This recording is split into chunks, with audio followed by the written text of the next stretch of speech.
சமீபத்தில் மறைந்த தொழிலதிபர் ரத்தன் டாடாவுக்கு கடைசி நாட்களில் நெருங்கிய நண்பராகவும் மேனேஜராகவும் இருந்தவர் சாந்தனு நாயுடு. டாடா மறைந்து சில மாதங்கள் உருண்டோடிவிட்ட நிலையில் இப்போது சாந்தனு நாயுடு என்ன செய்து கொண்டிருக்கிறார், அவர் வைத்திருக்கும் திட்டங்கள் என்ன என்பது குறித்து பார்க்கலாம். நமது நாட்டில் உள்ள முக்கிய தொழில் நிறுவனங்களில் ஒன்றான டாடா குழுமம் உப்பு முதல் அதிநவீன சொகுசு கார் வரை எல்லாவற்றிலும் தன்னுடைய தடத்தை பதித்துள்ளதே என்றே சொல்லலாம். அப்படிப்பட்ட டாடா குழுமத்தை இந்த நிலைக்கு உயர்த்திய ரத்தன் டாடா கடந்த அக்டோபர் 9 திடீரென காலமானார்.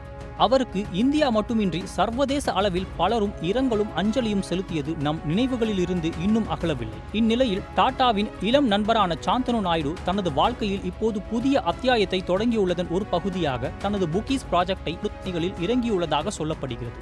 புக்கீஸ் என்பது மக்களிடையே மீண்டும் புத்தகம் வாசிக்கும் பழக்கத்தை கொண்டு வரும் ஒரு திட்டம்.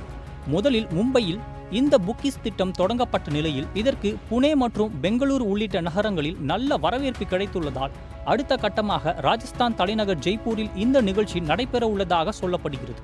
வரும் ஞாயிற்றுக்கிழமை டிசம்பர் 8 ஜெய்ப்பூரில் இந்த புக்கீஸ் நிகழ்ச்சி நடைபெறும் என்றும் புத்தக படிப்பில் ஆர்வம் உள்ளவர்கள் இதில் கலந்து கொள்ளலாம் என்றும் சாந்தனு நாயுடு அறிவித்துள்ளார். ரத்தன் டாடா இருந்தவரை எப்போதும் அவர் உடனேயே இருந்து வந்த சாந்தனுவின் வெளிநாட்டு படிப்புக்கான கடனை கூட டாடா தான் செலுத்தியதாக கூறப்படுகிறது.